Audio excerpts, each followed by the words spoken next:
disability populations. HUD is an advocacy group. We don't develop housing. We don't have those types of programs, but what we do have is public education around and advocacy around the idea of affordable housing for everybody. And I think I wanted to talk as an introduction just a little bit about why this advocacy is needed and why we're spending the time we are preparing reports and doing public education on this topic. There are so many myths and stereotypes about affordable housing and who the residents of affordable housing are. There is fear. I hear a lot of concerns about crime and lower property values that sound a whole lot like the stereotypes that were out there when home originally started fighting racial discrimination in housing over 40 years ago. The stereotypes are about the same, but it is fear. It's a fear on the part of people about who's moving into their neighborhoods. And there also seems to be a lot of resentment about who is getting, a benefit, a government benefit, a public benefit, and whether or not all the people getting that benefit are truly worthy of having that receive that benefit, and why should they have something that I don't get.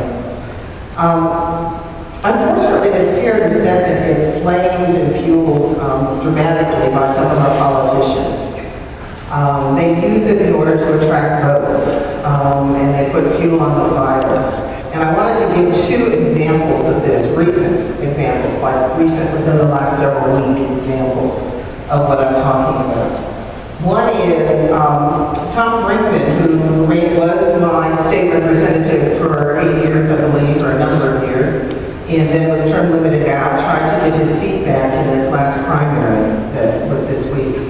I received in the mail a glossy 4-page brochure highlighting Mr. Brinkman, asking for my vote and my contribution, and he had a 3-point legislative agenda for Columbus, for the General Assembly. And point number 2 was how awful subsidized housing is and how we have to stop it. In fact, he called subsidized housing and the people that live in it a cancer that destroys our neighborhoods. And as an advocate, that really irritated me. I mean, it really got me upset. I thought it was outrageous, hate-mongering. But I have a friend who lives in my neighborhood, who I met through the church here, who I've known for over a decade, who is a woman about my age who has cerebral palsy, and is able to live in a modest 1-bedroom apartment close to her family because she has a Section 8 voucher. And Barbara also got a copy of that mailing. And if you can imagine the pain and the shame that it is when somebody receives a mailing from an elected official, a name that she knows, calling her a cancer that destroys the neighborhoods. What folks don't seem to understand is about people. It's not about policy, it's about people, and when people start name calling, they're calling individuals names. Mr. Brinkman luckily lost his bid for re-election, so that was one of the nicer things that came out of Tuesday's primary. But then yesterday, Steve Chabot, the congressman from the Cincinnati area, introduced a bill into Congress that attacks the Section 8 program. It's a bill that's not going to go anywhere. It doesn't really have any support. But he took the opportunity to introduce the bill and issue a press release that just plays on all the stereotypes. The press release talks about the illegal aliens and the felons that have this government benefit. It talks about people milking the public trough, clearly, playing up on all these stereotypes and myths. And I guess I just bring all that dirty stuff up just to make clear why we spend the time and effort that we do talking about what affordable housing really is and trying to put to rest some of the myths.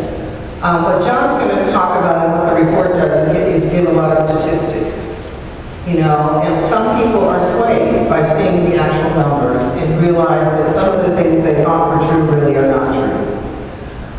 In addition to a report with statistics, we've also launched a public education campaign Because for some people, they don't listen to the statistics, but what they really need to see is the face of affordable housing.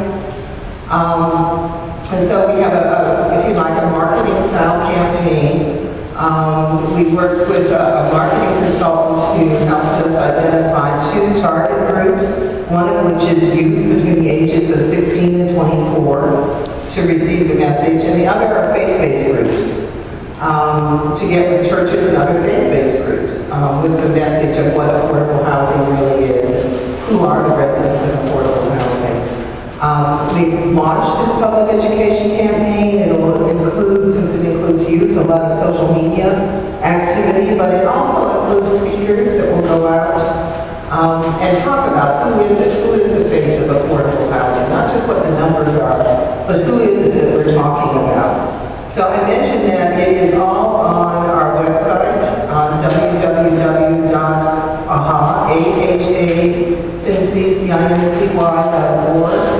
And if you're interested or you know a group that might like a speaker like that, get in touch with the folks. You can participate by looking on the website and talking with those folks about getting a speaker or how you can be involved in some of the social media efforts.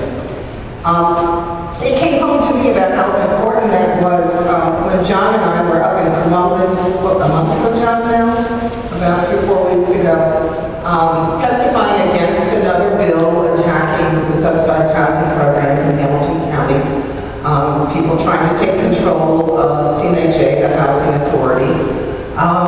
And John spoke for legal aid against it, and had some great statistics. I spoke from my perspective as a fair housing agency about how it sure looks like racial discrimination to me.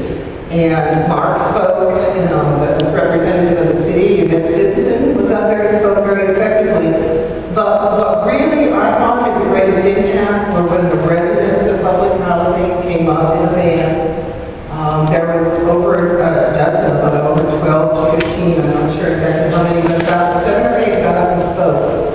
And they didn't have statistics, but they made clear to those legislatures, I am public housing, I am who you're talking about. This is who I am.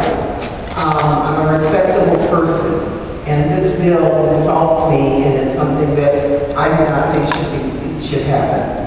I thought that was very effective, more effective than maybe some of our advocates are, because you could really see what the impact was. It became real. It became people real, not just numbers real. And I'm hoping that more people can have that opportunity to really know what affordable housing is all about and know the people who we're talking about and not just the numbers. So with that, I'm going to turn it over to John, and he'll go through a few of the highlights from the report, and then we can open it up to questions or comments from other people.